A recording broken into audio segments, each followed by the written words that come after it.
Most people never realize how close they were to a breakthrough when they gave up. I didn't invent the electric light in a single stroke. It took thousands of trials, and that's the lesson I want to share with you today. Keeping your mind open is more important than keeping your hands busy. You see, ideas don't arrive fully formed. They come in sparks, small, flickering insights that need nurturing. If you shut yourself off too quickly, if you say, "That's impossible," you're slamming the door before the light has a chance to shine. When I worked on the phonograph, people laughed.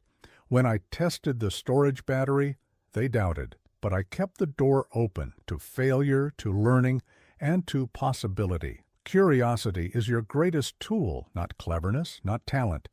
It's the ability to say, "What if?" and then chase that question relentlessly. And if you're hungry for more ways to unlock your potential, to prepare for the future with resilience and ingenuity, subscribe to this channel. Together, we'll explore the mindset that sparks invention and fuels survival. Let's get to work. You know what fascinates me most about the human mind? It's not its capacity to solve problems, though that's remarkable. No, what truly captivates me is its ability to shut down possibility before it even begins. I've seen it countless times. In my laboratory, in the eyes of skeptics, and even in moments of my own doubt. Picture yourself standing in my workshop at Menlo Park. The year is 1878, and the air is thick with the smell of oil lamps and heated metal. Around you, half-finished inventions litter every surface. Some might call it chaos, but I call it possibility. In its purest form, every failed experiment, every burnt-out filament, every scorched piece of bamboo, they're all waypoints on the path to discovery. Let me tell you something that most history books get wrong. They paint me as some solitary genius who had a eureka moment with the electric light. The truth? I spent years testing thousands of materials for that single breakthrough. Carbon bamboo filament didn't reveal itself in a dream or a sudden flash of insight. It emerged from endless hours of methodical experimentation, from keeping my mind open when others would have slammed it shut. But here's what's fascinating. The real battle wasn't with the materials. It was with the voice in my head, the same voice you probably hear when facing your own challenges, the one that whispers, "Maybe this is impossible. Maybe everyone else is right. Maybe you should quit while you're ahead."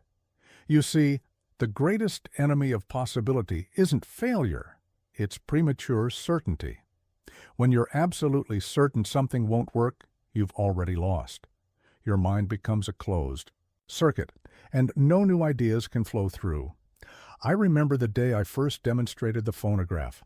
The newspapers called it the talking machine, and most people thought it was some kind of trick. Even my own workers were skeptical when I first proposed the idea. Sound captured on tinfoil? Impossible. But I kept pushing, kept exploring, because I had trained my mind to stay open to what others dismissed as impossible. This isn't just about invention, it's about survival.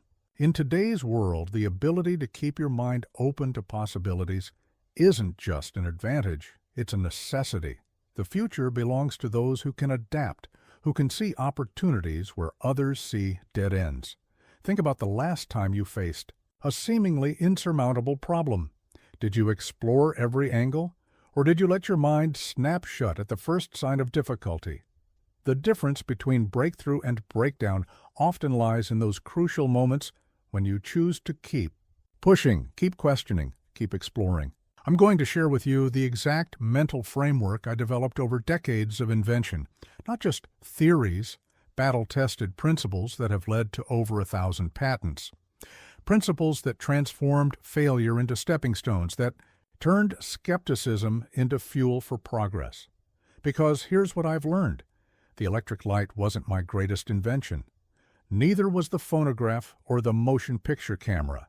My greatest invention was a way of thinking, a method for keeping the mind open to possibilities when every instinct screams to shut down. This is what I want to pass on to you, not just techniques, but a complete rewiring of how you approach challenges.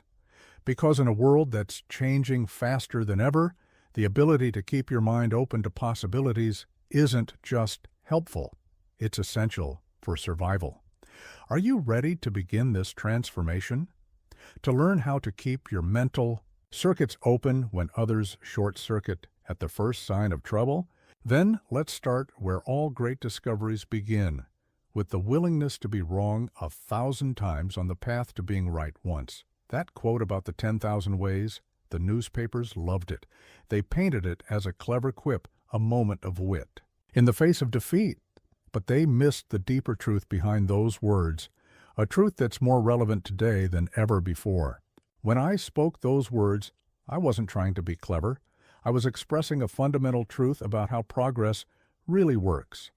You see, most people's relationship with failure is like a bad marriage. They're stuck together, but trying to avoid each other at all costs. They tiptoe around it, make excuses, pretend it's not there.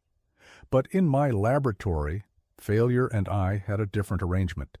We were dance partners, moving together in a deliberate rhythm of attempt and adjustment. Let me take you back to one of those countless nights working on the electric light. The room is dark, except for the glow of oil lamps and the occasional spark from our latest attempt at a filament. We've just watched another piece of material burn out. Maybe it was platinum, maybe carbon, maybe one of the 1,000 other materials we tried. The air is heavy with the smell of burnt metal and exhaustion. Most people would call this failure, but here's what they don't understand. Each burnt-out filament was speaking to us. Each failure was a message, if only we had the wisdom to listen. Too much current, too little resistance, wrong material composition. Every failed attempt was actually a successful elimination of what wouldn't work, and therefore a step closer to what would. But this isn't just about light bulbs. This is about how you approach every challenge in your life. When you face a setback, do you see it as a dead end or a detour? When something doesn't work, do you count it as a failure or as valuable data? I want you to try something. The next time you face a setback, don't just push through it, study it, examine it. Like a scientist would examine an interesting specimen. What exactly went wrong? What does this tell you about the nature of the problem? What variables could you adjust? Here's a secret that took me years to understand. Failure isn't the opposite of success.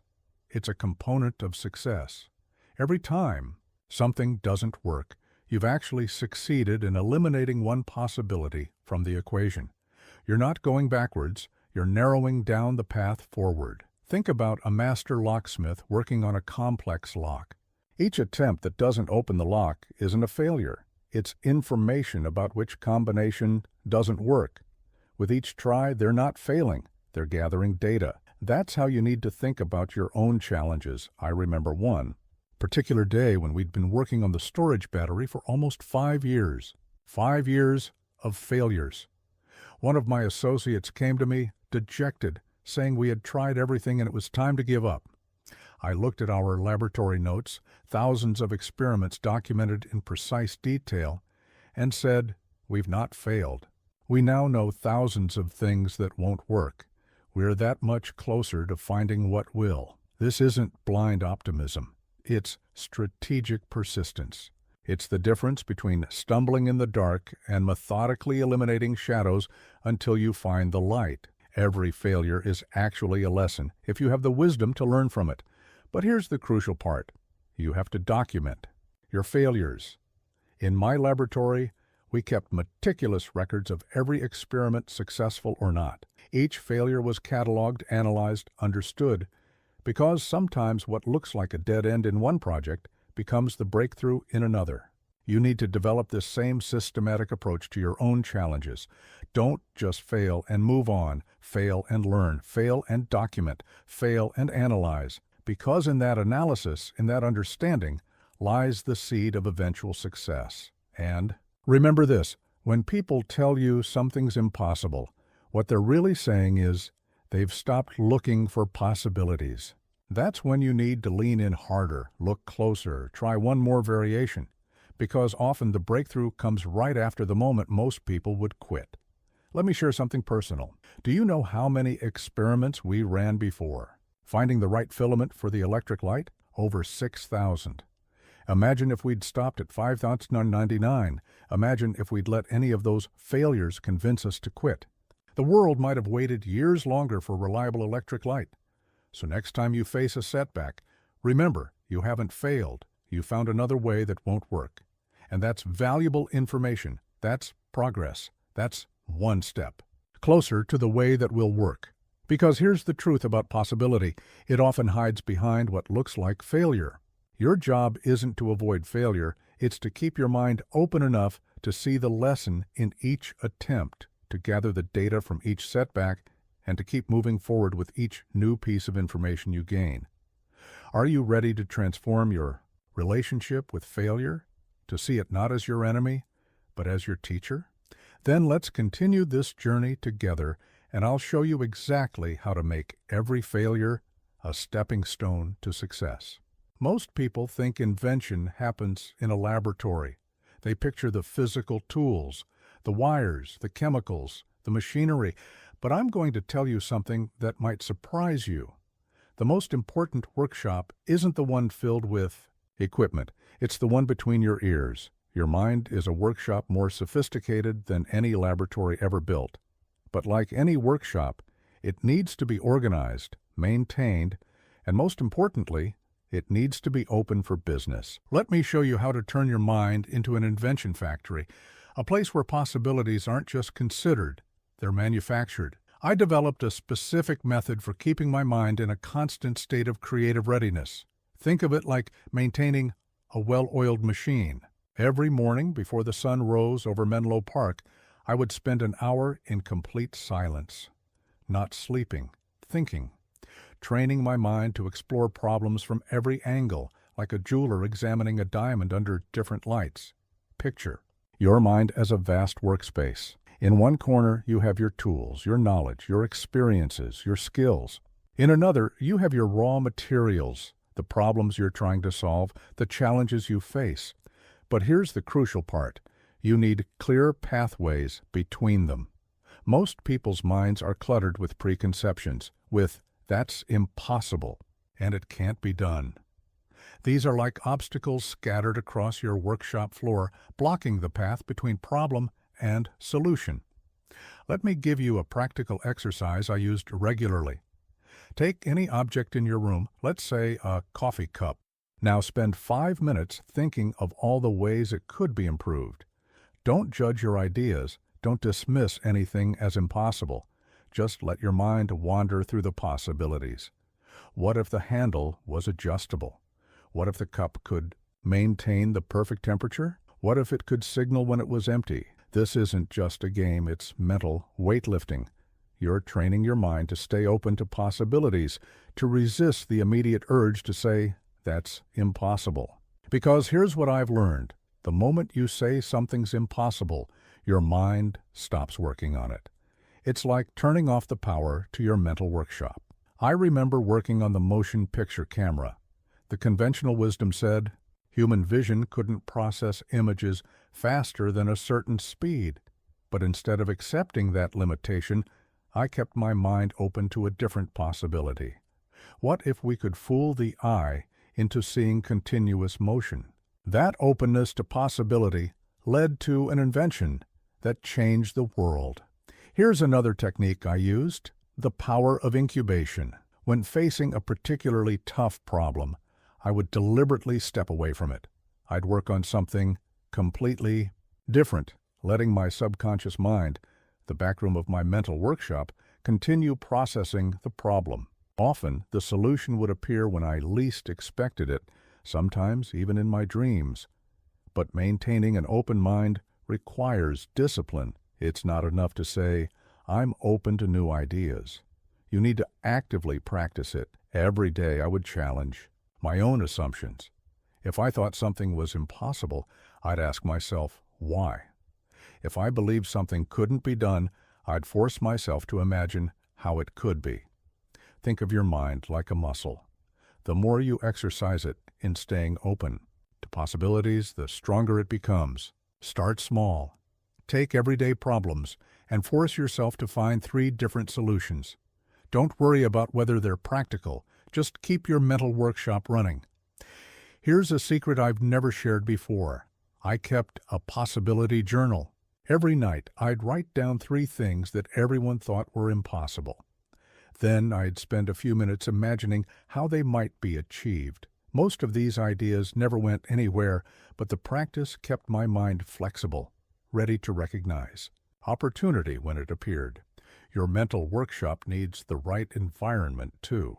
I found that cluttered spaces led to cluttered thinking. Keep your physical workspace organized. It helps keep your mental workspace clear. But more importantly, guard your mind against the most dangerous clutter of all, negative people who are quick to say, "It can't be done." I want you to try something right now. Close your eyes and imagine your ideal mental workshop. What tools do you need? What raw materials are you working with? Most importantly, what obstacles, what preconceptions and limiting beliefs do you need to clear away? Remember this: every great invention, every breakthrough, every solution to an impossible problem began in someone's mental workshop. Before the first physical prototype, before the first experiment, there was a mind open enough to see possibility where others saw dead ends. Your mind is the ultimate workshop. It never closes, never runs out of materials, and has unlimited potential for expansion. But like any workshop, its output depends on how you maintain it, how you organize it, and most importantly, how often you keep it open for business. Are you ready to transform your mind into an invention factory? To clear away the mental clutter and to create space for possibility? Then let's continue, because I'm about to show you exactly how to turn your greatest asset, your mind, into a powerhouse of possibility thinking. Let me tell you about the most dangerous force I've ever encountered in my years of invention. It's not electricity, though I've had my share of shocks. It's not chemical reactions, though I've seen plenty of explosions. No, the most dangerous force I've ever encountered is certainty. Absolute, unshakable certainty. You see, certainty is like concrete poured into the gears of innovation. Once it hardens, nothing moves, nothing grows, nothing changes. And in today's world, that's not just stagnation, it's extinction.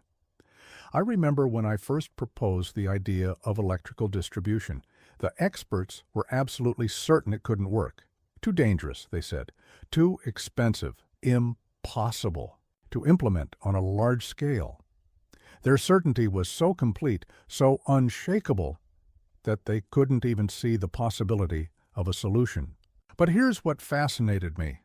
Their certainty wasn't based on thorough investigation. It wasn't based on exhaustive testing. It was based on assumptions, on the comfort of existing knowledge, on the fear of the unknown. They were so certain they were right that they never bothered to prove themselves wrong. Let me show you something I learned early in my career. True knowledge isn't about being certain. It's about being uncertain enough to keep exploring. When I worked on the telegraph, I wasn't certain about anything. Each experiment was a question, not an answer. Each failure was an invitation to explore further, not a confirmation of impossibility. Think about your own life. How many times has absolute certainty blocked your path to progress? How many times have you said, "That's just the way it is," or "That's impossible," without really investigating? These moments of certainty are like blindfolds we put on ourselves, blocking out the very possibilities we need to see. I developed a technique I called systematic uncertainty. Every morning, I would take one thing I was absolutely certain about and force myself to question it. What if gravity worked differently at the atomic level? What if electricity could flow through air as easily as through wire? What if sound could be captured and stored like water in a barrel? Most of these questions led nowhere. But here's the crucial point. The practice of questioning certainty kept my mind flexible, ready to recognize breakthrough possibilities when they appeared. It's like keeping a door slightly ajar. You never know what might walk through. Here's a practical exercise I want you to try. Take something you're absolutely certain about in your field, something that everyone knows. Now spend 5 minutes imagining what would be possible if that certainty turned out to be wrong. Don't worry about whether it's realistic. Just let your mind explore the possibilities. I did this exercise before inventing the phonograph. Everyone was certain that sound waves were temporary, that they disappeared into the air forever. But what if they didn't have to? What if we could catch them, like catching butterflies in a net? That simple question, that willingness to doubt what everyone knew for certain, led to one of my most important inventions. But here's the challenge. Certainty is comfortable. It's easy. Uncertainty requires courage. It requires the strength to say, I don't know, in a world that demands quick answers. It requires the humility to admit that what we know today might not be true tomorrow. I've seen brilliant minds trapped by their own certainty. Engineers who were so certain something wouldn't work that they never tried. Scientists who were so sure of their theories that they ignored evidence that might have led to breakthroughs. Their certainty became their prison. Let me share a secret from my laboratory days. Whenever someone said they were absolutely certain about something, I became extremely interested. Not because I thought they were wrong, but because areas of absolute certainty are often where the biggest breakthroughs hide. It's like looking for treasure. You don't dig where everyone else has already looked. You dig where everyone else is certain there's nothing to find. Think about the greatest breakthroughs in history. Almost all of them came from questioning what everyone else was certain about. The Earth was certainly flat. Heavier than air flight was certainly impossible. Diseases were certainly caused by bad air, until someone was uncertain enough to look closer. But don't misunderstand me. I'm not advocating for ignorance or for ignoring established facts. I'm advocating for a specific kind of uncertainty, the kind that says, I know what we know today, but I wonder what we might discover tomorrow. It's an uncertainty that builds on knowledge rather than rejecting it. This is particularly crucial in today's world, where change happens at an unprecedented pace. The moment you become certain that you know how things work, the world shifts beneath your feet. The only certainty worth having is the certainty that there's always more to learn, more to discover, more to question. I want you to start practicing systematic uncertainty in your own life. Each day, question one thing you're certain about. Explore the possibilities that open up when you loosen the grip of absolute knowledge. Because here's the truth. In a world of constant change, the only thing you can be certain about is that some of your certainties are wrong. The question is, which ones? Are you ready to embrace uncertainty as your ally? To see it not as a weakness, but as the source of all possibility? Then let's continue, because I'm about to show you how to turn the enemy of invention, certainty, into your greatest tool for discovery. When I was a boy, I asked my mother why the goose sat on her eggs. A simple question, but it launched me on a journey that would define my life. You see, curiosity isn't just a childish trait to be outgrown.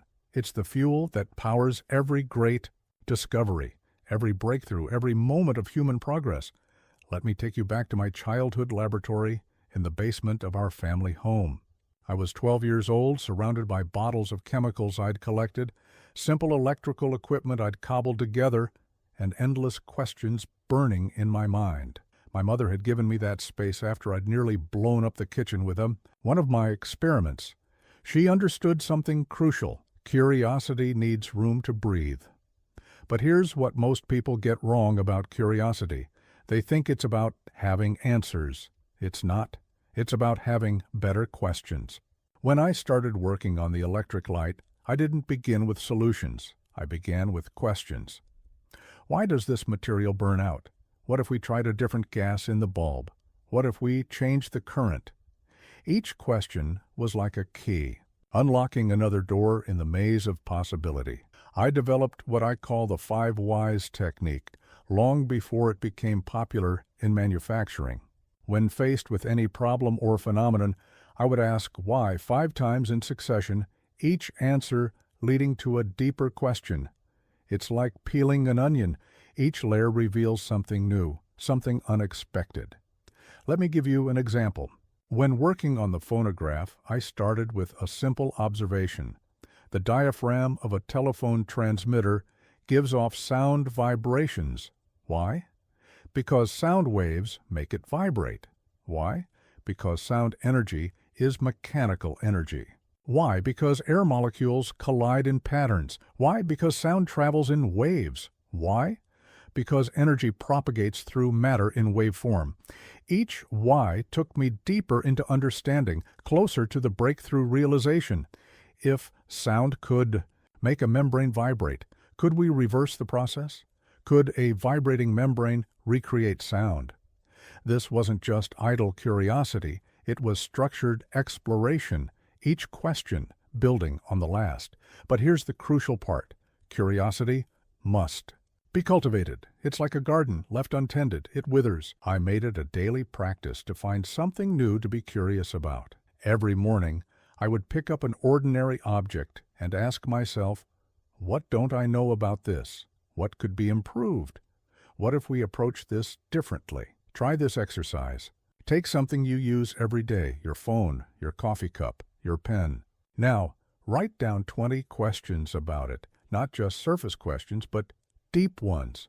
How does it work? Why was it designed this way? What principles of physics or chemistry make it function? What would make it better? Push yourself past the obvious questions into territory that makes you uncomfortable with your own ignorance. This practice isn't just about invention. It's about mental resilience. When you maintain active curiosity, setbacks become interesting data points, rather than failures. Problems become puzzles to solve rather than obstacles to avoid. Your mind stays flexible, adaptable, ready for whatever challenges come your way. I remember one particularly frustrating period working on the storage battery. We'd tried thousands of combinations of materials and nothing was working. But instead of getting discouraged, I got more curious. What were these failed experiments telling us? What patterns were we missing? That curiosity, that refusal to accept defeat as final, led us to the breakthrough we needed. Here's something few people understand about curiosity. It's not just about asking questions. It's about staying with questions long enough for them to reveal their secrets. Most people ask a question, get an answer, and stop. But the real discoveries come from living with questions, turning them over in your mind, examining them from different angles. I kept a curiosity journal, different from my invention notebooks. In it, I wrote down questions that intrigued me, even if they had nothing to do with my current projects. Questions about nature, about human behavior, about the future. Many of these questions led nowhere immediately, but they kept my mind open, ready to recognize opportunities when they appeared. You need to develop this same habit of perpetual questioning, not skepticism. That's different. Skepticism often closes doors. Curiosity opens them. When someone says something's impossible, skepticism says, you're right. Curiosity says, why? And what if we tried it differently? Think of curiosity as a muscle. The more you exercise it, the stronger it gets. Start with simple questions about everyday things. Why is the sky blue? How does a refrigerator know when to start cooling? What makes adhesive tape sticky on one side but not the other? Don't just Google the answers. Sit with the questions. Let your mind explore possibilities. Because here's what I've learned. The quality of your life, your work, your innovations will be determined not by the answers you know, but by the questions you're willing to ask. In a world where knowledge is increasingly accessible, curiosity becomes the real competitive advantage. Are you ready to fuel your mind with relentless curiosity? To transform from someone who knows answers into someone who asks the right questions?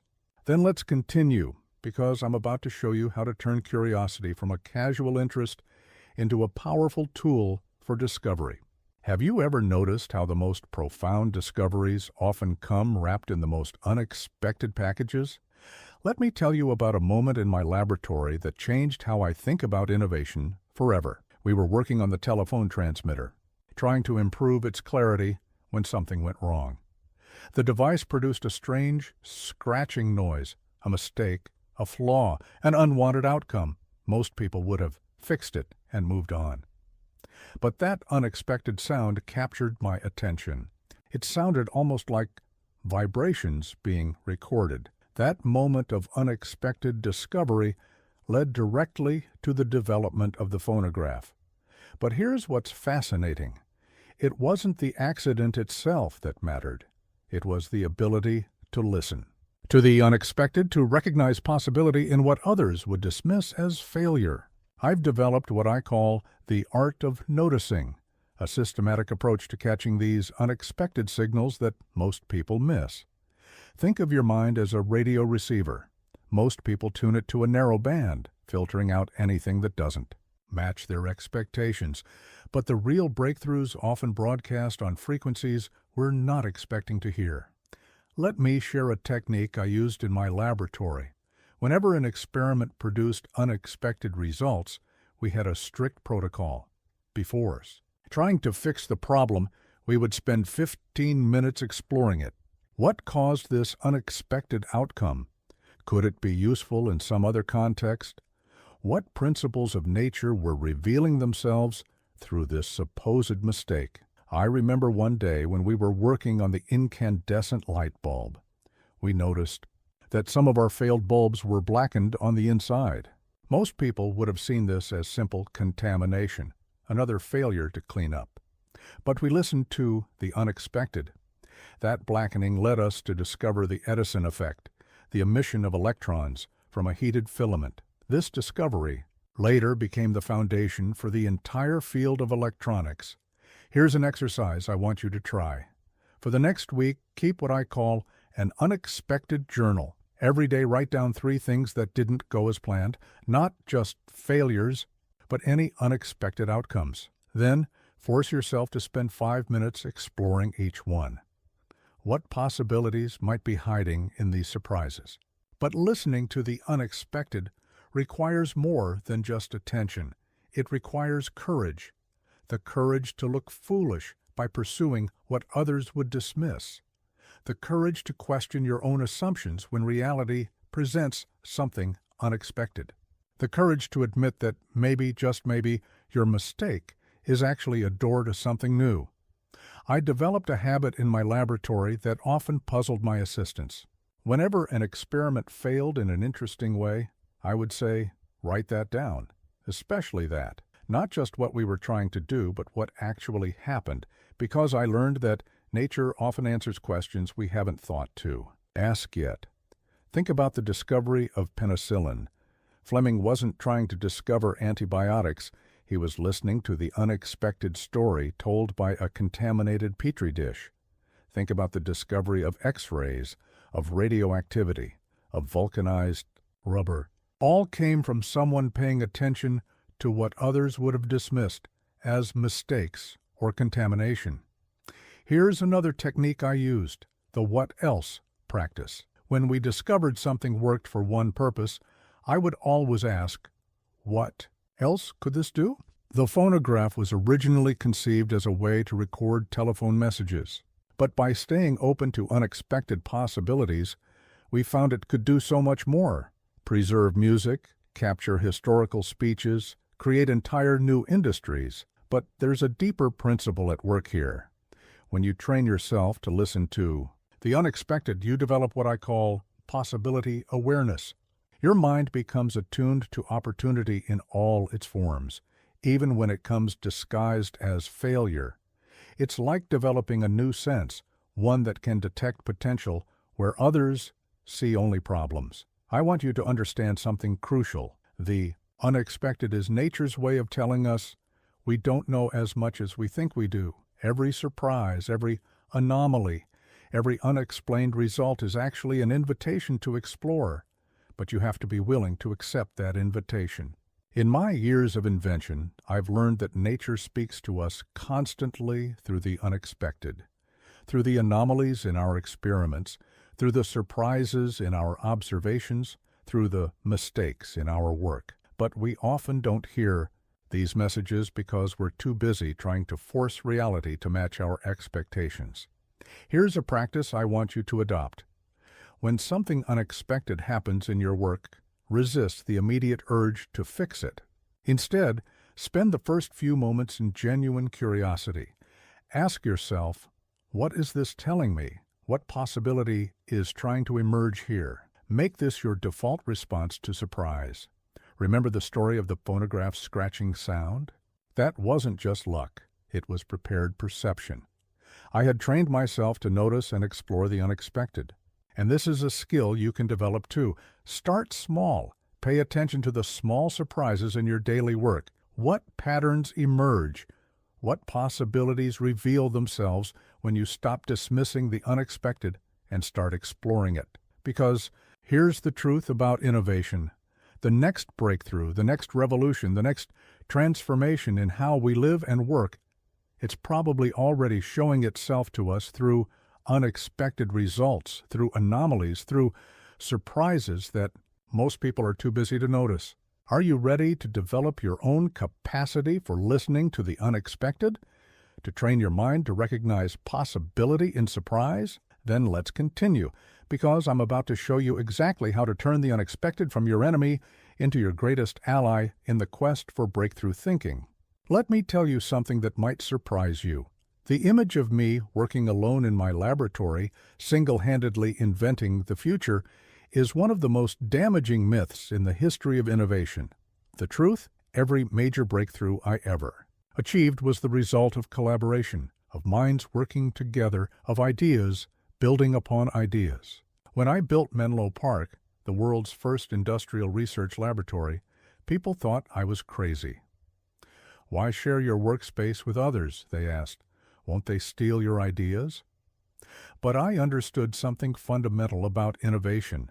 The most powerful force in human progress isn't individual genius, it's collective intelligence. Picture Menlo Park in its prime. Dozens of brilliant minds working together, each bringing their own expertise, their own perspective, their own way of seeing problems. We had chemists working alongside mechanics, electricians collaborating with glassblowers, theorists debating with practical craftsmen. This wasn't chaos. It was a carefully orchestrated symphony of minds.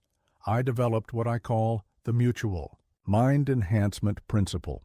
The idea is simple, but powerful. When you put different types of thinkers together, you create the possibility for ideas to collide and combine in new ways. A chemist's problem might find its solution in a mechanic's observation. An electrician's challenge might be solved by a glassblower's technique. Here's something few people know. Many of the breakthroughs attributed to me actually came from these collisions of minds. The improvement of the carbon filament for the electric light, that came from a team effort, with different members testing, different material sharing results building on each other's discoveries. The perfection of the phonograph, that was the result of multiple minds working together, each contributing their unique insights. But here's the crucial point. Effective collaboration isn't just about putting people in the same room.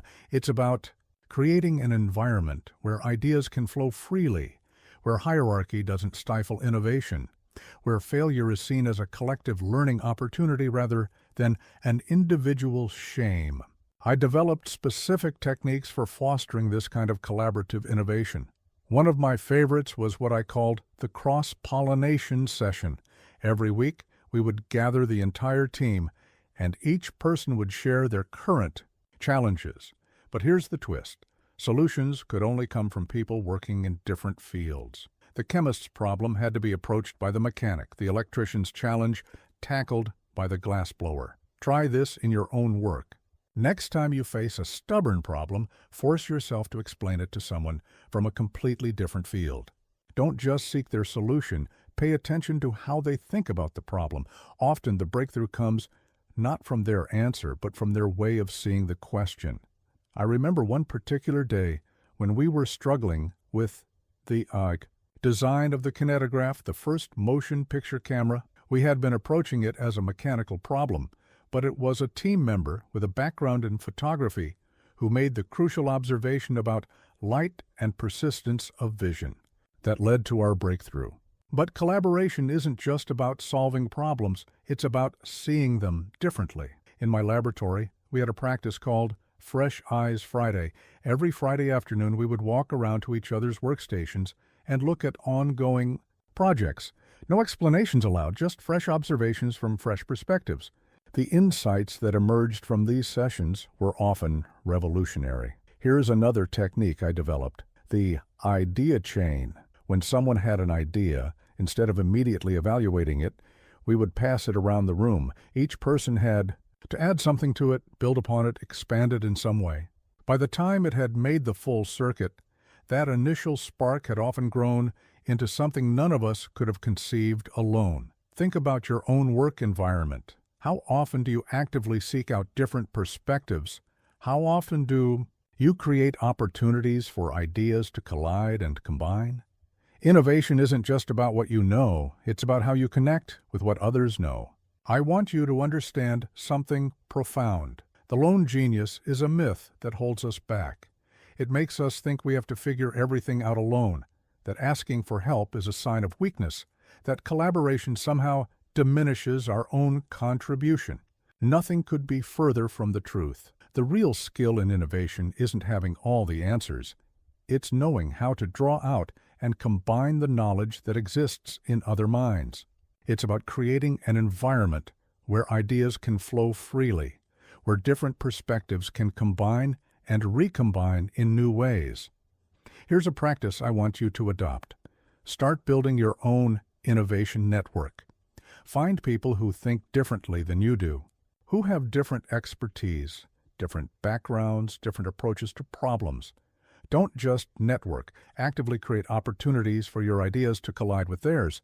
Remember, every major breakthrough in history has come from minds.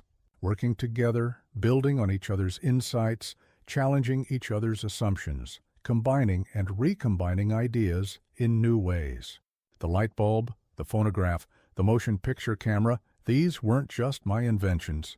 They were the products of collective intelligence, of minds working together toward common goals. Are you ready to move beyond the myth of the lone genius, to tap into the incredible power of collective intelligence? Then let's continue, because I'm about to show you exactly how to build and nurture your own innovation network, how to create an environment where breakthrough thinking becomes not just possible, but inevitable. Here's a secret that most people don't want to hear. If you wait until you're ready, you'll never start. I remember standing in my first workshop surrounded by crude equipment, limited resources, and endless questions. If I had waited until I had the perfect setup, until I had all the answers, until I felt completely ready, well, we might still be reading by candlelight. Let me tell you about the day I decided to create the electric light. I didn't have a complete understanding of electrical resistance. I didn't have the perfect filament material. I didn't even have a reliable power source. What I had was a conviction that it could be done, and the courage to start before I was ready. Most people are paralyzed by what I call the perfection trap. They believe they need perfect knowledge, perfect conditions, perfect resources before they can begin. But here's what I learned in my laboratory. Perfection is the enemy of progress. The most important moment in any venture isn't when you achieve perfection, it's when you decide to begin. I developed what I call the imperfect start protocol. The principle is simple. Identify the absolute minimum you need to start testing an idea, then begin immediately. Don't wait for ideal conditions. They never come. Don't wait for complete knowledge. It doesn't exist. Start with what you have, where you are. Think about the phonograph. When I first conceived of recording sound, I didn't have specialized equipment. I used tin foil wrapped around a cylinder, a hand crank, and a crude diaphragm. It was far from perfect. The sound quality was terrible. The recordings lasted only a few seconds. But it proved the concept. It showed that sound could be captured and reproduced. Here's an exercise I want you to try. Take your biggest goal, your most ambitious project. Now, strip it down to its absolute essence. What's the simplest version you could create today with what you have right now? Don't think about the final product. Think about the first prototype. Remember, every great achievement starts with an imperfect attempt. The first electric light bulb was crude and short-lived. The first phonograph recordings were barely intelligible. The first motion pictures were just a few seconds long. But each of these imperfect starts led to revolutionary innovations.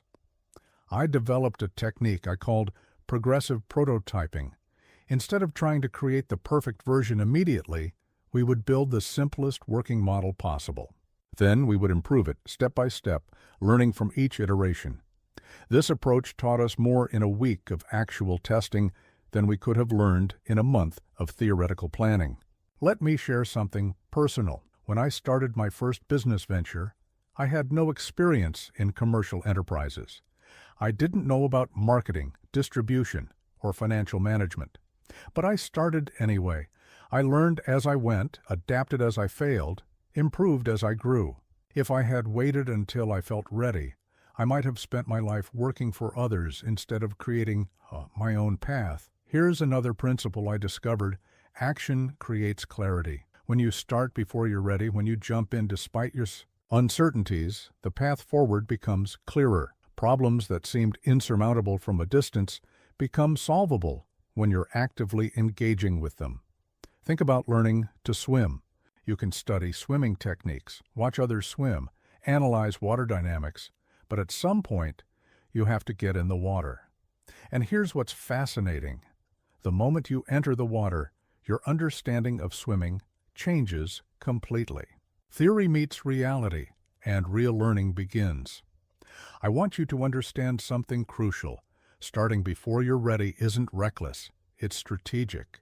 It's about creating momentum, generating real-world data, learning from actual experience rather than theoretical speculation. It's about making progress imperfectly rather than planning perfectly. Here's a practice I used in my laboratory, the Daily Prototype Challenge. Every day we would create something, anything related to our current project. It didn't have to be perfect. It didn't have to work. It just had to exist.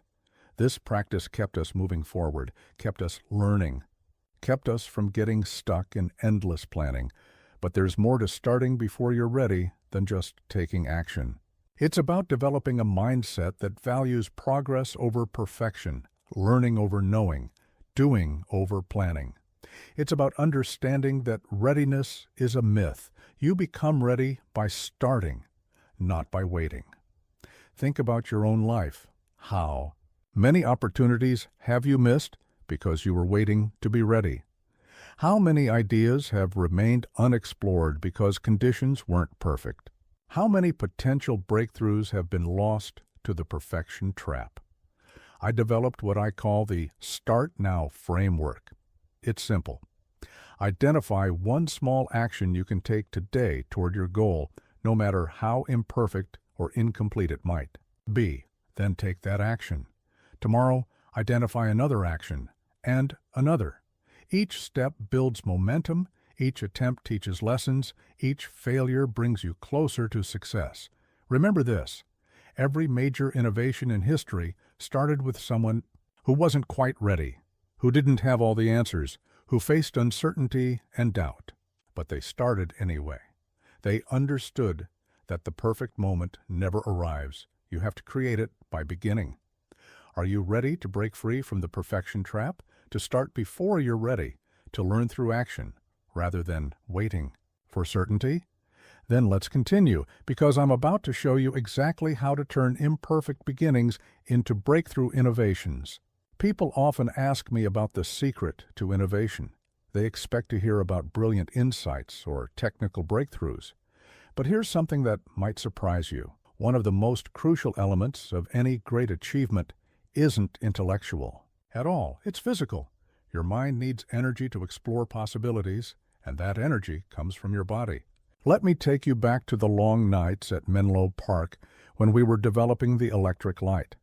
People love to talk about the thousands of attempts, the relentless experimentation, but they rarely mention the physical endurance it took to keep going hour after hour, day after day. Innovation isn't just about mental stamina, it's about physical resilience. I developed what I call the energy management system for innovation. It's based on a simple principle. Your physical state directly affects your mental capability. When your body is depleted, your mind's ability to see possibilities narrows. When your energy is high, your capacity for creative thinking expands. Think about it like this. Your mind is like an electric lamp.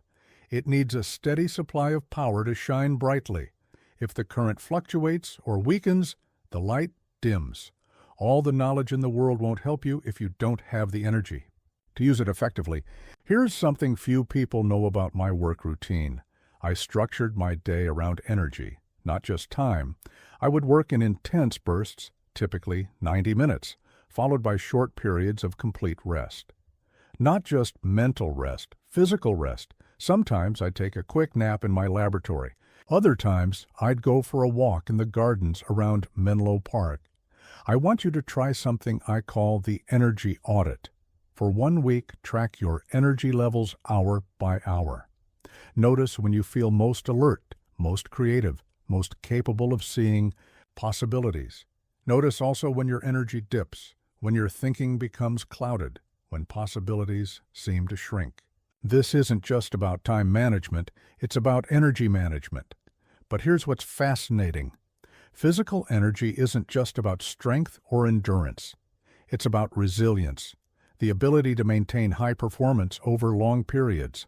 During the development of the phonograph, we often worked through the night, but I learned that pushing through exhaustion wasn't heroic, it was counterproductive. The best insights often came after periods of rest and renewal. I developed specific practices for maintaining energy during long periods of intensive work. One of my favorites was what I called the inventor's walk. Every few hours I would step away from the laboratory and take a brief walk outside. Not to think about the problem, just to move, to breathe, to let my body and mind reset. Here's another technique I used, the energy position shift. When working on complex problems, I would regularly change my physical position, sometimes standing at my workbench, sometimes sitting, sometimes pacing. Each position seemed to activate different kinds of thinking, different ways of seeing possibilities. Think about your own work habits. How often do you push through fatigue instead of managing your energy? How many times have you blamed mental blocks on lack of knowledge when the real problem was physical depletion? Innovation requires sustained effort, and sustained effort requires managed energy. I remember one particular period during the development of the motion picture camera. We had been working intensely for weeks, and progress had slowed to a crawl. It wasn't until I enforced a system of regular breaks, of physical movement and rest, that we started making breakthroughs again. The problem wasn't technical, it was biological. Here's a practice I want you to adopt. The Energy Reset Protocol. Every hour, take 2 minutes to stand up, move around, breathe deeply. It seems simple, almost trivial, but this small investment in physical energy pays huge dividends in mental clarity and creative capacity. But there's more to energy management than just taking breaks. It's about understanding the rhythm of innovation, the pulse of progress. Some problems require intense, focused energy. Others need the kind of sustained, steady energy that comes from a well-maintained physical state. I developed what I call the innovator's energy cycle. It consists of 4 phases: intense focus, active rest, gentle movement, and complete recovery. Learning to move between these phases, to recognize when each is needed, is as important as any technical skill in the inventor's toolkit. Think about the great challenges you're facing right now. Are you approaching them with full energy? Or are you trying to solve problems with a depleted mind and body? The quality of your thinking is directly related to the quality of your physical state. Remember this: possibility thinking requires power, not just mental power, but physical power. The ability to see new opportunities, to persist through failures, to maintain optimism in the face of setbacks. All of these require energy. And that energy must be consciously managed, deliberately maintained. Are you ready to transform your physical energy into innovative power? to understand the profound connection between bodily vitality and mental possibility? Then let's continue, because I'm about to show you exactly how to build and maintain the physical foundation that makes breakthrough thinking possible. When I first demonstrated the phonograph to the Scientific American editorial staff, they were convinced it was a trick, a ventriloquist hidden somewhere, they thought. When I showed them it wasn't, they called it Edison's latest madness. See, at that time, the idea of capturing and reproducing sound seemed as impossible as catching lightning in a bottle. But here's what I've learned.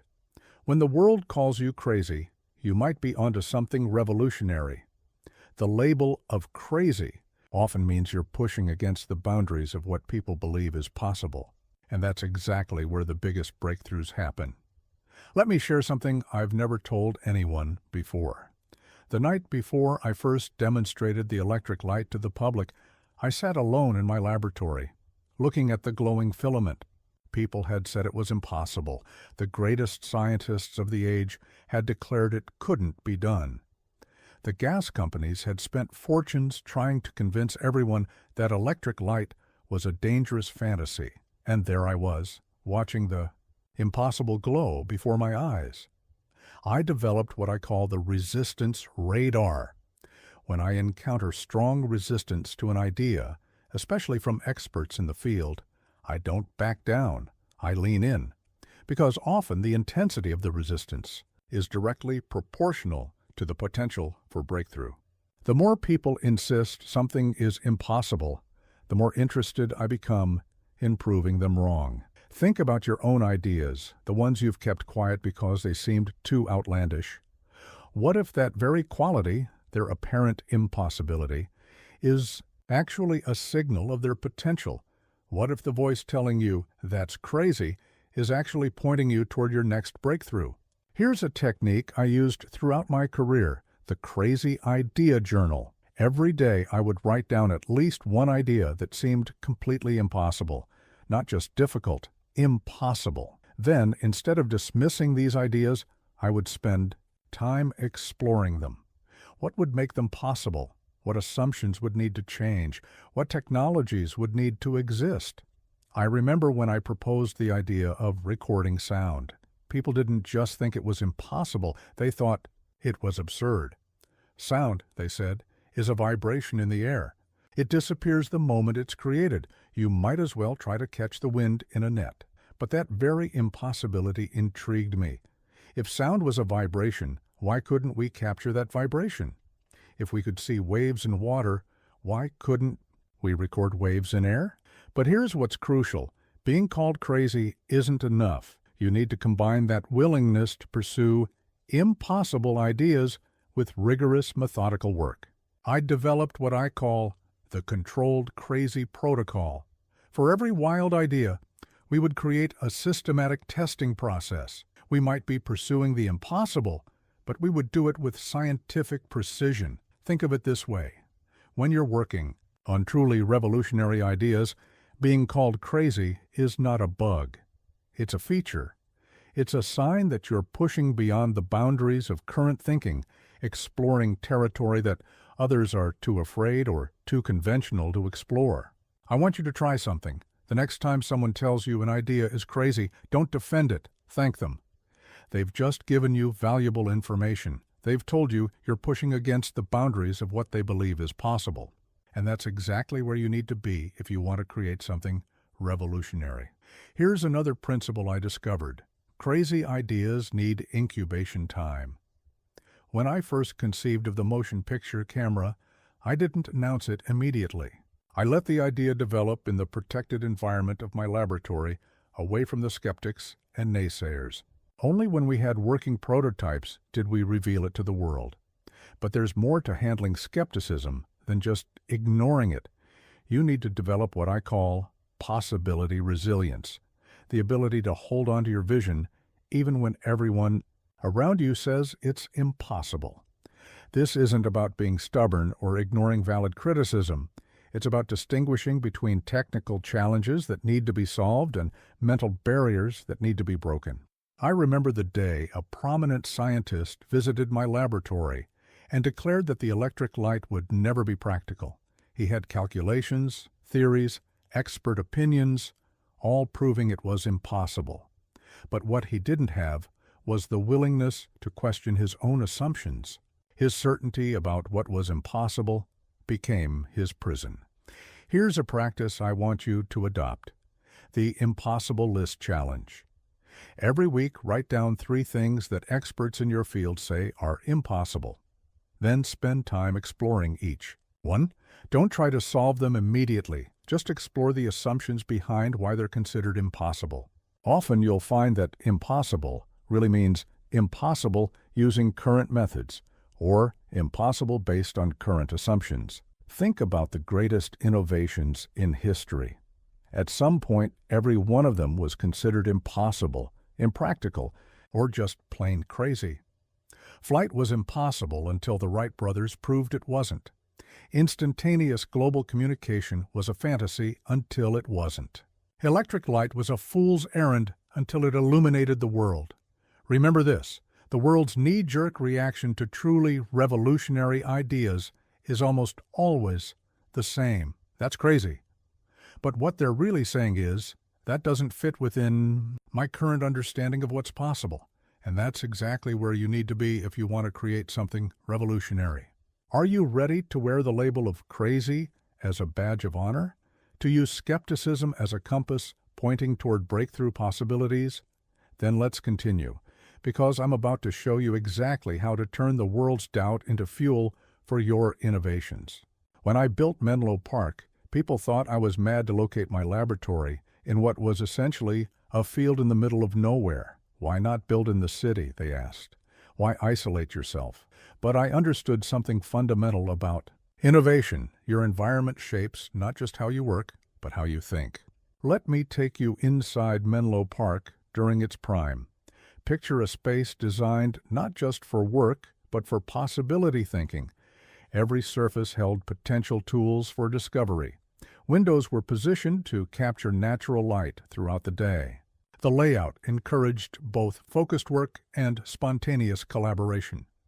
Even the height of the workbenches was carefully calculated to keep us physically engaged and mentally alert. What most people don't realize is that I spent as much time designing the environment of Menlo Park as I did working on inventions within it, because I discovered something crucial. When your environment is optimized for possibility thinking, breakthroughs happen more naturally. It's like having the wind at your back instead of in your face. I developed what I call the Innovation Environment Protocol. The principle is simple but powerful. Your physical space should be designed to support your mental space. Every element should either spark creativity, support experimentation, or maintain energy. Nothing should be random. Nothing should create unnecessary friction. Think about your own workspace right now. Is it designed for possibility thinking, or is it just a place where work happens? The difference might seem subtle, but it's crucial. Every object, every layout decision, every ambient condition either expands or contracts your mental possibilities. Here's something few people know. At Menlo Park, I created different zones for different types of thinking. We had what I called deep focus zones for intensive problem solving, collision spaces where different teams could interact and share ideas, and restoration areas for mental and physical recovery. Each space was designed to support a specific type of mental work. I want you to try something I call the environment audit. For 1 week, pay attention to how different spaces affect your thinking. Where do you have your best ideas? Where do you feel most creative? Where do you solve problems most effectively? The patterns you discover will show you how to optimize your environment for breakthrough thinking. But here's what's fascinating. The most important aspect of an innovation environment isn't physical, it's psychological. At Menlo Park, we created what I called a possibility atmosphere. This wasn't just about the physical layout, it was about creating an environment where people felt free to explore wild ideas, to question assumptions, to fail without fear. I developed specific techniques for building this atmosphere. One of my favorites was the Wonder Wall, a large space where we would post intriguing problems unexpected observations, and wild ideas. Anyone could add to it, anyone could explore it. It became a physical representation of our collective curiosity. Think about the barriers to possibility thinking in your current environment. Are they physical, psychological, social? Often the biggest obstacles aren't the ones we can see. They're the invisible barriers created by an environment that doesn't support exploratory thinking. Here's another principle I discovered. Your environment should evolve with your work.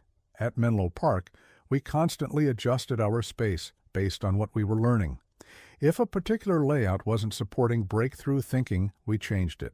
If a certain area wasn't fostering collaboration, we redesigned it. The environment was as much an experiment as anything else we were working on. I want you to understand something crucial.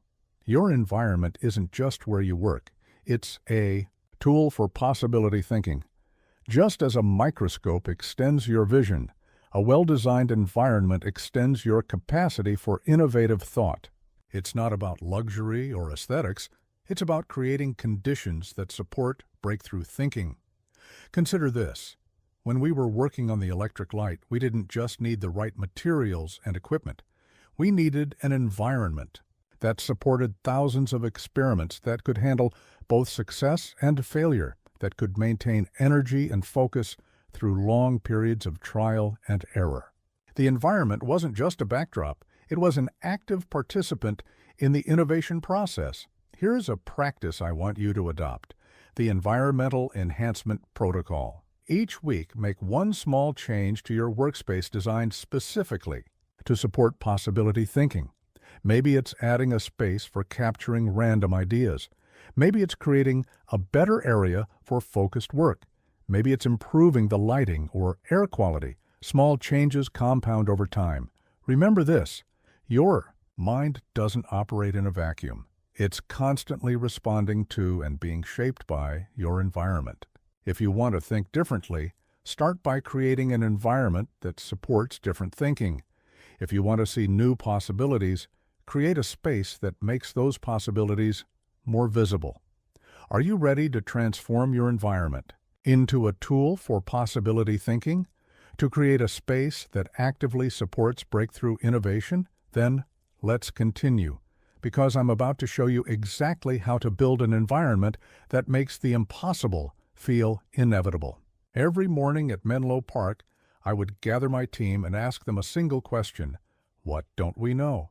Not what we had learned, not what we had accomplished, but what mysteries still remained unsolved. Because I discovered something profound about innovation. The quality of your questions determines the quality of your discoveries. Let me take you back to a pivotal moment in my work on the electric light. We had been focused on finding the perfect filament material, testing hundreds of substances, comparing their properties, measuring their performance. But one morning I asked a different question. Why does the filament need to be perfect? That simple shift in questioning led us to explore imperfect materials in new ways, eventually leading to the breakthrough we needed. I developed what I call the question hierarchy protocol. It's based on a simple principle. Not all questions are created equal. Some questions close doors, others open them. Some questions limit possibilities, others expand them. The art of innovation lies not in having all the answers, but in knowing how to ask the questions that lead to breakthroughs. Think about it this way. Every great invention begins not with an answer, but with a question. The phonograph began with, what if we could capture sound? The motion picture camera started with, why can't we capture movement? The electric light emerged from, why must artificial light require flame? Here's something few people understand about questioning. It's not just about gathering information, it's about creating new possibilities. When you ask, why does it work this way? You're not just seeking understanding, you're opening the door to, could it work differently? I want you to try something I call the question expansion exercise. Take any problem you're facing and write down 20 questions about it. But here's the key. Each question must begin with, what if, or why not? Don't worry about answering them yet. Just let your mind explore the possibilities that each question opens up. Remember how I approached the challenge of electrical distribution? Everyone else was asking, how can we make electricity safe enough for homes? But I asked, what if we could make it so reliable that people take it for granted? That shift in questioning changed not just the technical approach, but the entire vision of what was possible. I developed specific techniques for cultivating better questions. One of my favorites was the 5 levels deep protocol. When faced with any problem, ask why 5 times in succession, each answer leading to a deeper question. It's like drilling through layers of assumptions until you hit the bedrock of real understanding. But here's what's fascinating. The most powerful questions often seem naive at first. When I asked, why can't sound waves be captured like water waves? People laughed. When I wondered, why can't light exist without heat? Experts dismissed it as foolish. But these naive questions led to the phonograph and the electric light. Think about your own work. How often do you stop questioning once you find an answer that works? How many possibilities remain unexplored because you stopped asking, what if? Too soon. Innovation lives in the space between the obvious question and the seemingly impossible one. I want you to understand something crucial about questioning. It's not just an intellectual exercise, it's a tool for transformation. The right question can shatter assumptions, reveal hidden possibilities, and completely reframe what's possible. But you have to be willing to ask questions that make you uncomfortable, that challenge your own expertise. Here's another technique I developed, the Impossible Question Journal. Every day, write down one question that seems impossible to answer. Don't try to solve it, just let it simmer in your mind. Some of my greatest breakthroughs came from questions that lived in that journal for months or even years before their time came. Consider this. When we were working on the storage battery, we spent years asking, how can we make it more efficient? But the breakthrough came when we asked, what if efficiency isn't the real problem? That single question led us to focus on reliability instead, completely changing our approach and leading to success. Here's a practice I want you to adopt, the Question First Protocol. Before you start solving any problem, spend twice as long as you normally would just formulating questions about it. Don't jump to solutions. Don't start testing theories. Just explore the problem space through better and better questions. But remember this, questioning isn't just about asking. It's about listening. Listen to the quiet doubts in your mind. Listen to the unexpected results in your experiments. Listen to the questions that wake you up at night. Because often, the most important question isn't the one you're asking, it's the one you're afraid to ask. I keep what I call a question map in my laboratory. It's a visual representation of all the questions we're exploring, how they connect, how they evolve. Some questions lead to dead ends. Others open up entire new territories of possibility. The map helps us see patterns we might miss if we were just focused on finding answers. Think about this. Every major breakthrough in history began with someone asking a question that others thought was already answered. Flight, electricity, communication. All these fields were transformed not by people who had all the answers, but by those who dared to ask new questions. Are you ready to master the art of asking transformative questions? To move beyond the search for quick answers into the realm of deeper understanding? Then let's continue, because I'm about to show you exactly how to craft the kinds of questions that don't just solve problems. They revolutionize entire fields. Let me tell you about the most valuable lesson I learned in all my years of invention, one that's more relevant today than ever before. It's not about having more resources. It's about seeing the resources you have differently. Some of my greatest breakthroughs came not from abundance, but from scarcity. Picture this. Early days at Menlo Park, our funding was limited, our equipment basic, our materials scarce. But here's what's fascinating. Those limitations didn't restrict our innovation, they accelerated it. When you can't buy your way out of a problem, you're forced to think your way out. I developed what I call the scarcity advantage protocol. The principle is counterintuitive, but powerful. Limitations don't restrict possibility, they focus it. When you have limited resources, your mind becomes sharper, more creative, more alert to overlooked opportunities. It's like training a muscle against resistance. Think about the development of the electric light bulb. We couldn't afford the platinum that everyone thought was necessary for the filament. This limitation forced us to explore carbonized materials, bamboo, cotton, even fishing line. What seemed like a restriction actually led us to a better solution. Here's something few people understand about innovation. Abundance can actually be a barrier to breakthrough thinking. When you have every resource at your disposal, it's easy to overlook elegant solutions in favor of brute force approaches.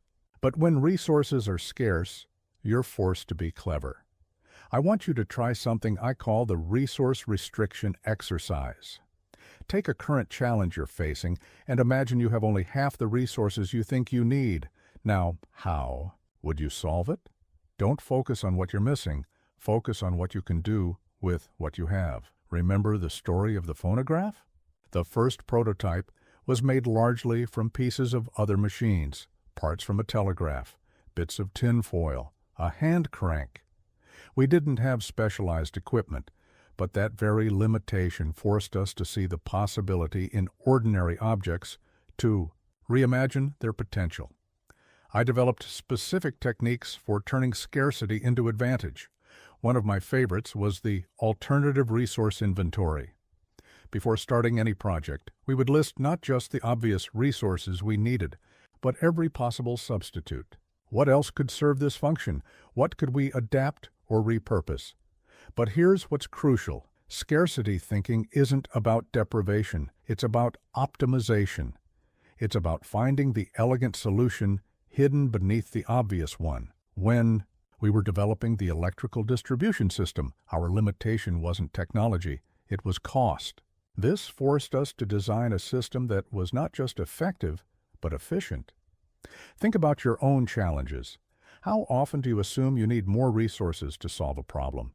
What if the solution lies not in having more, but in seeing more? In what you already have? Innovation often lives in the gap between what you think you need and what you actually have. I want you to understand something profound about scarcity. It's not just about physical resources, it's about mental resources, too. When you have limited time, limited energy, limited attention, you're forced to focus on what truly matters. This focus often leads to breakthrough insights that might be missed in conditions of abundance. Here's another principle I discovered: scarcity breeds resilience. When you learn to innovate with limited resources, you develop capabilities that serve you in any situation. It's like learning to navigate by the stars. Even when you have GPS, that fundamental skill remains valuable. Consider this. When we were working on the storage battery, we faced severe material constraints. But instead of seeing these as obstacles, we saw them as design parameters. What if the perfect solution wasn't about finding better materials, but about using common materials in better ways? Here's a practice I want you to adopt: the scarcity simulation protocol. Once a month, deliberately restrict your resources on a project. Less time, fewer tools, limited materials. Train yourself to see opportunity in constraint. Because here's the truth: in the real world, you rarely have everything you think you need. But remember this: scarcity thinking isn't about making do with less. It's about discovering that you need less than you think to achieve more than you imagined. Some of humanity's greatest innovations came from people who lacked resources but possessed vision. I maintain what I call a possibility inventory in my laboratory. It's not a list of what we have, it's a list of what we could do with what we have. Every item, every tool, every material is viewed not just for its intended purpose, but for its potential purposes. This mindset turns scarcity from a limitation into a launch pad. Think about the great survivors in history. They didn't succeed because they had everything they needed. They succeeded because they discovered new ways to use what they had. Innovation and survival share this fundamental principle. It's not what you have, but how you see what you have that matters. Are you ready to transform scarcity from your enemy into your ally? To discover how limitations can actually expand your possibilities? Then let's continue, because I'm about to show you exactly how to turn constraints into catalysts for breakthrough innovation. Most people see mistakes as dead ends. I see them as signposts pointing toward breakthrough discoveries. Let me tell you about a moment in my laboratory that changed how I think about errors forever. We were working on the electric light, and one of my assistants had made what seemed like a catastrophic mistake, contaminating an entire batch of filament materials with carbon dust. But as I examined the ruined experiment, I noticed something fascinating about how the contamination had affected the materials. That mistake led directly to our experiments with carbonized filaments. This wasn't just luck, it was about having the right mindset to recognize the value in what others would dismiss as failure. I developed what I call the error navigation system. The principle is simple but powerful. Every mistake contains information about what doesn't work, which is just as valuable as knowing what does work, sometimes more valuable. Think about navigation at sea. When a sailor misses their intended port, that error tells them something crucial about the currents, the winds, their calculations. The mistake becomes a map for future journeys. In innovation, our mistakes serve the same function. They're not failures, they're feedback. I want you to try something I call the mistake mapping protocol. Every time something goes wrong, ask yourself 3 questions. What exactly happened? What does this tell us about the nature of what we're working on? What possibilities does this unexpected result reveal? Don't just document errors, analyze them like a detective at a crime scene. Here's something few people understand about innovation. The path to breakthrough often looks like a series of mistakes to the untrained eye. When we were developing the phonograph, our early attempts produced horrible screeching sounds. Most people would have seen this as failure. We saw it as data about how sound waves interact with different materials. I developed specific techniques for extracting value from mistakes. One of my favorites was the error expansion exercise. When something went wrong, instead of immediately trying to fix it, we would intentionally replicate the error under different conditions. Sometimes what looked like a mistake in one context revealed itself as a breakthrough in another. Remember the story of my mining venture? It was, by conventional standards, a complete failure. We spent years and fortune trying to separate iron, or using magnets, and the venture eventually collapsed. But the principles we discovered about electromagnetic separation led directly to crucial innovations in other fields. The mistake wasn't in the technology, it was in where we were trying to apply it. Think about your own relationship with mistakes. Do you rush to correct them, to hide them, to forget them? What if instead you treated each error as a piece of a larger puzzle? Innovation often comes not from avoiding mistakes, but from understanding them deeply enough to see the possibilities they reveal. I keep what I call an error encyclopedia in my laboratory. Every mistake, every failed experiment, every unexpected result is documented not just in terms of what went wrong, but in terms of what it taught us. Some of our most valuable insights came from reviewing these records months or years later, seeing patterns we missed in the moment. Here's another principle I discovered. Mistakes often reveal the boundaries of our understanding. When something doesn't work the way we expect, it's not just a failure. It's information about where our models of reality need updating. The electric light didn't come from getting everything right. It came from understanding exactly how and why things went wrong. But there's more to mistake mapping than just documentation. You need to develop what I call error intelligence, the ability to distinguish between different types of mistakes. Some mistakes are dead ends, others are doorways. The key is learning to tell the difference not through gut feeling, but through systematic analysis. Consider this. When we were working on the storage battery, we had a series of spectacular failures, but each failure taught us something specific about battery chemistry. We didn't just document what went wrong, we created detailed maps of the chemical reactions involved. Those maps eventually led us to the right solution. Here's a practice I want you to adopt: the mistake momentum protocol. Instead of trying to avoid mistakes, aim to make them faster, learn from them more thoroughly, and use them more effectively. Set a quota for how many meaningful mistakes you want to make each week. Yes, you heard that right, a quota for mistakes. But remember this: not all mistakes are created equal. You need to make what I call informative mistakes, errors that reveal something meaningful about the nature of your problem. Randomly trying things and failing isn't the same as making systematic, illuminating mistakes that map the territory of possibility.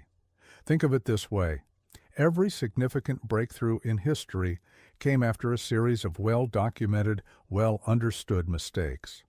The Wright brothers didn't achieve flight by getting everything right. They achieved it by understanding exactly how and why things went wrong, and using that understanding to map their way to success. Are you ready to transform your relationship with mistakes, to see them not as setbacks, but as sophisticated mapping tools? Then let's continue, because I'm about to show you exactly how to turn your errors into your most valuable assets in the quest for breakthrough innovation. Here's a paradox that took me years to understand. True creativity doesn't come from absolute freedom. It comes from working within constraints. When people visited my laboratory at Menlo Park, they often expressed surprise at how structured our work was. They expected chaos, random experimentation, unfettered imagination. What they found instead was a system of carefully designed constraints that actually enhanced our creative capabilities. Let me take you back to the development of the electric light. Our greatest breakthrough didn't come when we had unlimited options. It came when we deliberately limited ourselves. We set strict parameters. The light had to be affordable, it had to last at least 100 hours, and it had to be simple enough for anyone to use. These constraints didn't restrict our creativity. They focused it like a lens focuses light. I developed what I call the Creative Constraint Protocol. The principle is counterintuitive but powerful. By deliberately limiting your options, you force your mind to explore possibilities more deeply rather than more broadly. It's like digging one deep well instead of several shallow ones. Think about it this way: give someone a blank canvas and tell them to paint anything, and they often freeze. Give them a specific size, a limited palette, and a theme, and suddenly their creativity flows. Constraints provide a framework for innovation, a structure within which imagination can flourish. Here's something few people understand about invention. It's not about having infinite possibilities, it's about finding the perfect solution within defined boundaries. When we were working on the phonograph, we set strict constraints on size, cost, and ease of use. These limitations didn't hinder us. They guided us toward practical solutions we might have missed in a more open-ended approach. I want you to try something I call the constraint creation exercise. Before starting any project, deliberately impose 3 specific limitations on yourself. Maybe it's a time limit, a resource restriction, or a particular approach you must use. Then watch how these constraints shape your thinking in unexpected ways. Remember how we developed the electrical distribution system? We could have designed it 100 different ways, but we imposed strict constraints. It had to be safe enough for homes, affordable enough for widespread adoption, and reliable enough to run without constant maintenance. These constraints led us to solutions that changed the world. I developed specific techniques for using constraints creatively. One of my favorites was the parameter box. For each project, we would define a clear set of boundaries: technical, economic, practical. Everything outside that box was off limits. This didn't limit our creativity. It channeled it in productive directions. But here's what's crucial: not all constraints are created equal. You need what I call productive constraints, limitations that guide without crippling, that focus without blinding. When we were developing the motion picture camera, Our key constraint wasn't technical capability, it was human perception. Understanding the limitations of how the human eye processes movement led us to the solution. Think about your own work. How often do you seek complete freedom when what you really need is productive structure? How many times have you felt overwhelmed by possibilities when what you needed was clear boundaries? Innovation thrives not in the absence of constraints, but in their intelligent application. I want you to understand something profound about constraints. They're not just external limitations, they're tools for thinking. When used properly, constraints become like the banks of a river, channeling the flow of ideas toward productive outcomes. Without them, creative energy dissipates like water in a desert. Here's another principle I discovered. Constraints breed ingenuity. When we were working on the storage battery, our constraint wasn't just creating a better battery, it was creating one that could be manufactured affordably at scale. This constraint forced us to innovate not just in chemistry, but in production methods. Consider this. Every great invention in history emerged not from unlimited possibilities, but from working within specific constraints. The Wright brothers didn't have unlimited resources or knowledge. They had bicycles and determination. Their constraints shaped their approach and led to their success. Here's a practice I want you to adopt. The constraint mapping protocol. Before starting any project, map out your constraints in detail.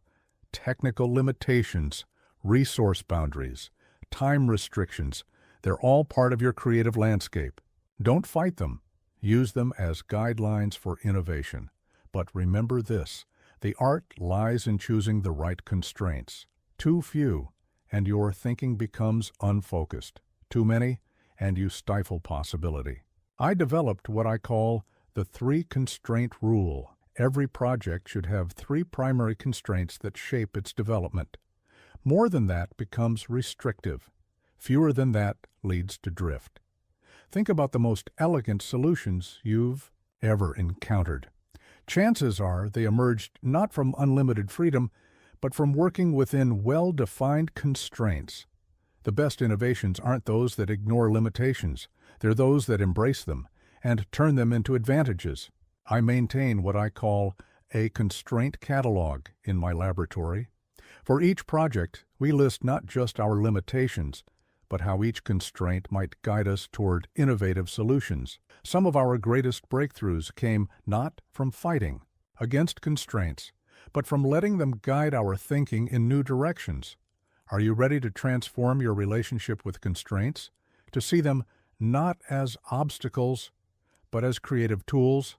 Then let's continue, because I'm about to show you exactly how to turn limitations into catalysts for breakthrough innovation.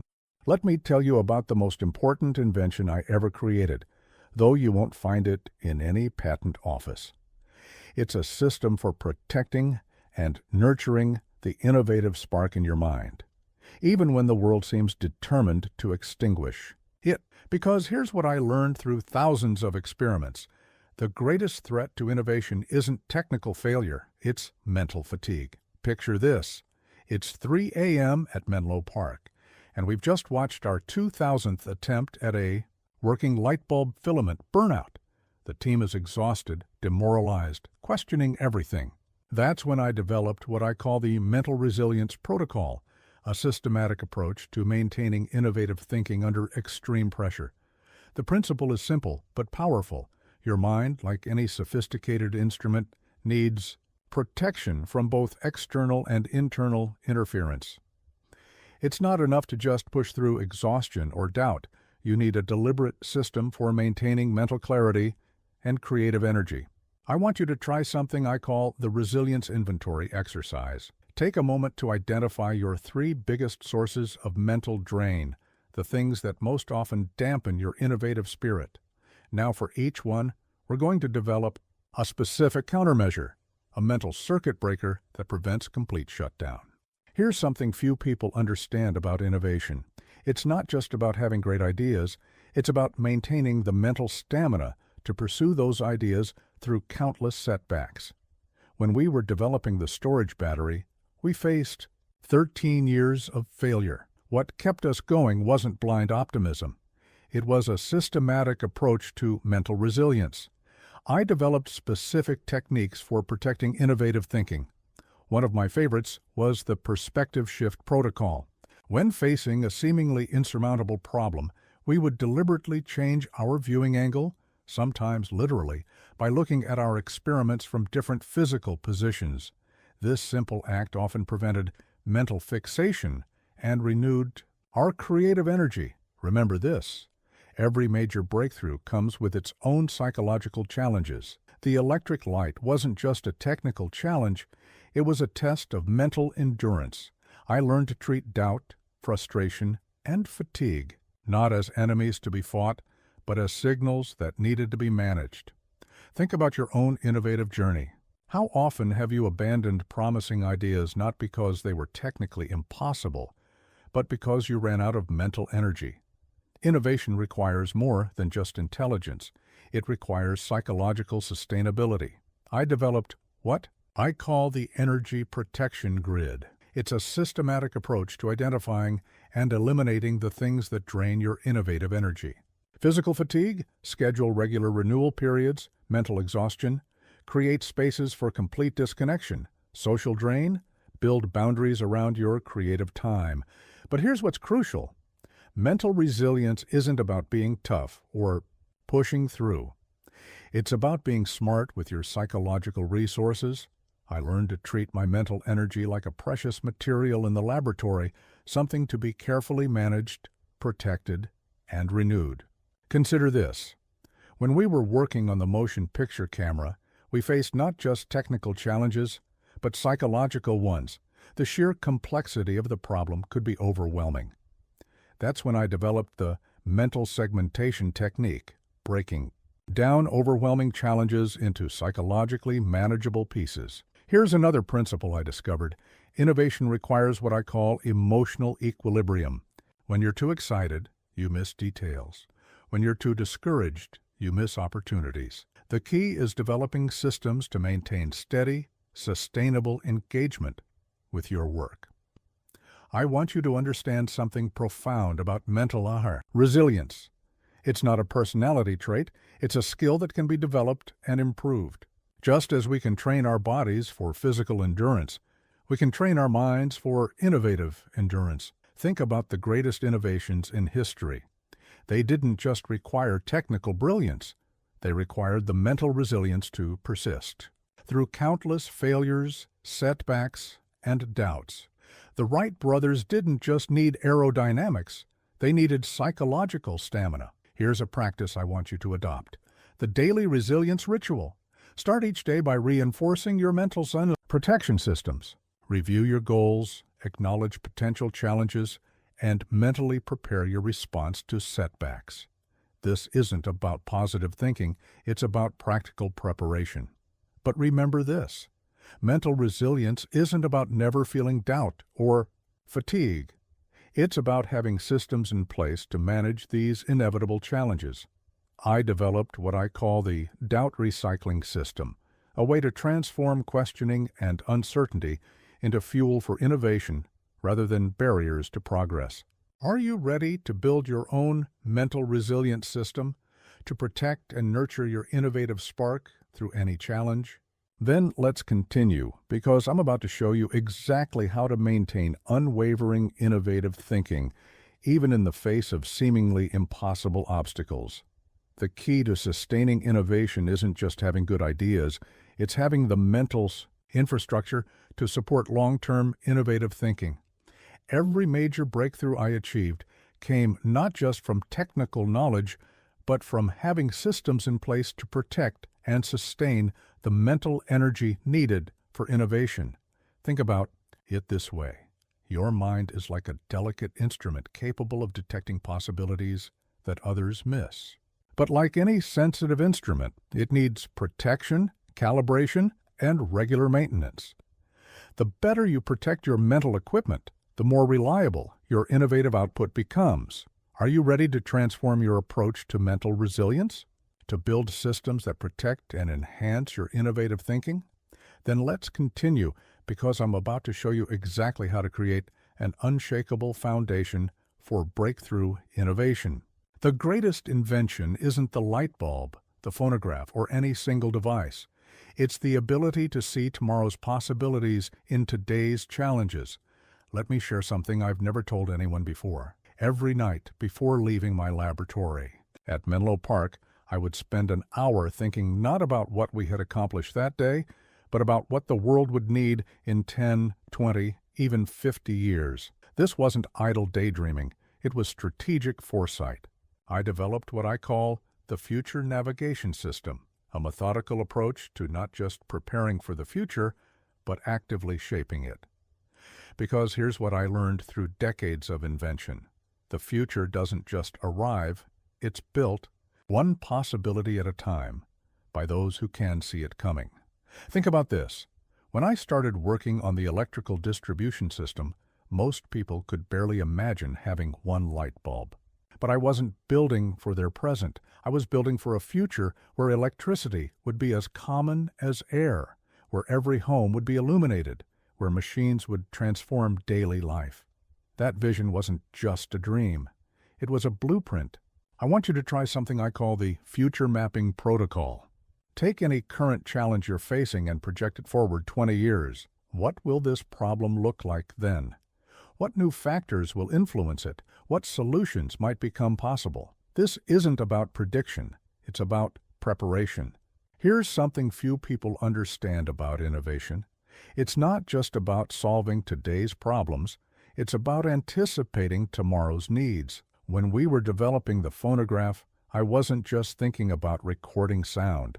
I was imagining a world where voices could traverse time, where music could be preserved for generations, where knowledge could be stored and shared in entirely new ways.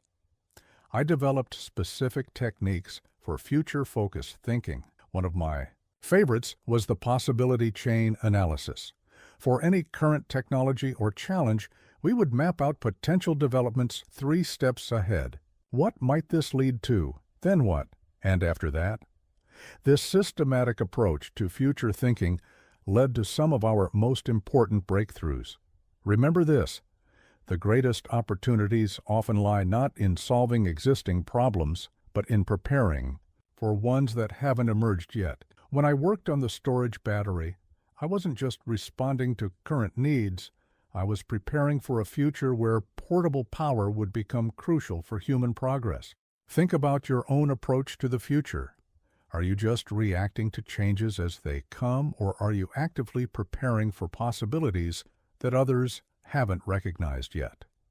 Innovation isn't just about keeping up, it's about seeing around corners. I developed what I call the Future Resilience Grid. It's a systematic way of analyzing current trends, identifying potential disruptions, and preparing for multiple possible futures. Because here's another truth I learned. The future rarely arrives exactly as we imagine it, but preparation is never wasted. But here's what's crucial. Future thinking isn't about trying to predict everything perfectly. It's about developing the mental flexibility to adapt and respond to whatever comes. I learned to treat the future not as a fixed destination, but as a range of possibilities we could influence through innovative thinking. Consider this. When we were working on the motion picture camera, we weren't just creating a new form of entertainment. We were laying the groundwork for an entirely new way of capturing and sharing human experience. The true innovator sees not just the immediate application, but the ripple effects that will shape the future. Here's another principle I discovered. Future preparation requires what I call possibility maintenance. Just as you maintain physical tools, you need to maintain your ability to recognize and respond to future opportunities. This means regularly challenging your assumptions, updating your knowledge, and expanding your vision of what's possible. I want you to understand something profound about future thinking. It's not about having a crystal ball. It's about developing the mental tools to recognize patterns, anticipate needs, and prepare for possibilities before they become obvious to others. Think about the greatest innovations in history. They didn't just solve existing problems. They created new possibilities that changed how people lived and worked. The electric light didn't just replace gas lamps. It transformed human society's relationship with darkness and time. Here's a practice I want you to adopt: the Future Scenario Protocol. Each week, spend time imagining different possible futures, not just one. What if energy becomes unlimited? What if communication becomes instantaneous? What if transportation becomes effortless? Then work backward to identify what needs to be developed now. But remember this: preparing for the future isn't just about technology. It's about understanding human needs and aspirations. The most successful innovations aren't just technically brilliant, they connect with fundamental human desires and capabilities. Are you ready to develop your own future navigation system, to move beyond reacting to change and start shaping it? Then let's continue, because I'm about to show you exactly how to build the mental tools needed to not just survive the future, but to create it. As we reach the end of our journey together, I want to share something deeply personal. The greatest light I ever created wasn't the one that illuminates your homes. It's the light of possibility that burns in the human mind. That's the light I've been trying to nurture throughout our time together, and it's the light I want you to keep burning long after you close this book. You see, the world doesn't just need more inventors. It needs more people who understand how to keep their minds open to possibility. When I look back at my life's work, I realize that every invention, every breakthrough, every moment of progress came not just from technical knowledge, but from maintaining that delicate flame of possibility thinking. I want you to understand something profound about the journey we've shared. We've talked about mental workshops and error navigation, about curiosity and constraints, about resilience and future thinking. But all of these are really different aspects of the same fundamental truth. Possibility thinking isn't just a skill, it's a way of life. Think about how far we've come together. We've explored how to turn constraints into catalysts, how to transform mistakes into maps, how to see opportunity in the unexpected. But more importantly, we've developed the mental tools to maintain these practices not just for a day or a week, but for a lifetime of innovation. Here's what I've learned in my journey. The greatest barrier to human progress isn't technical limitation. It's the tendency to close our minds to possibility. When people told me the electric light was impossible, when they said sound couldn't be captured, when they claimed motion pictures were a fantasy, they weren't describing technical barriers. They were revealing the limitations of their own thinking. I want you to try one final exercise, what I call the Possibility Integration Protocol. Take every principle we've discussed, the mental workshop, the error navigation system, the curiosity cultivation, the constraint utilization, and see them not as separate tools, but as integrated aspects of a single, powerful approach to life. And innovation. Remember this: every major breakthrough in human history started with someone keeping their mind open to possibility when others had closed theirs. The Wright brothers didn't accept that heavier-than-air flight was impossible. Marie Curie didn't accept that radioactivity couldn't be understood. I didn't accept that night had to be dark. But here's what's crucial: maintaining an open mind to possibility isn't just about big inventions or world-changing discoveries. It's about approaching every day, every challenge, every interaction with the belief that better solutions exist, that improvements are possible, that breakthroughs await those who are prepared to recognize them. I developed what I call the perpetual possibility framework. It's built on a simple but powerful principle. Every answer we discover opens the door to new questions. Every solution creates new opportunities. Every breakthrough reveals new horizons to explore. The key is maintaining the mental agility to recognize and pursue these emerging possibilities. Think about your own journey from here. You're not just leaving with a set of techniques or principles, you're leaving with a transformed relationship to possibility itself. You've learned to see constraints as focusing tools, mistakes as guidance systems, questions as power sources, and the future as a territory you can actively shape. Here's something I've never shared before. The real purpose of my laboratory at Menlo Park wasn't just to create new inventions. It was to create a space where possibility thinking could flourish, where the boundaries between the known and the unknown could be explored, where the future could be actively imagined and created. I want you to create your own version of this space, not necessarily a physical laboratory, but a mental environment where possibility thinking can thrive. Whether you're an inventor, an entrepreneur, a professional, or simply someone who wants to contribute to human progress, the principles we've explored together can transform how you approach every challenge and opportunity. Remember, the light bulb didn't just illuminate homes, it transformed how humans relate to the rhythm of day and night. The phonograph didn't just record sound, it changed how we preserve and share human experience. The motion picture camera didn't just capture images, it created new ways of telling stories and sharing perspectives. These weren't just technical achievements, they were the results of maintaining an unwavering openness to possibility, even in the face of skepticism, setbacks, and seeming impossibilities. Each one started with a mind that refused to accept the limitations others took for granted. As we conclude our time together, I want to leave you with what I consider the most important principle of all. The capacity for possibility thinking isn't fixed. It's a flame that can be nurtured, strengthened, and passed on to others. Every time you choose to see opportunity where others see obstacles, every time you question impossible limitations, every time you imagine better solutions to existing problems, you're not just solving today's challenges, you're building the foundation for tomorrow's breakthroughs. The world you're stepping into needs possibility thinkers more than ever before.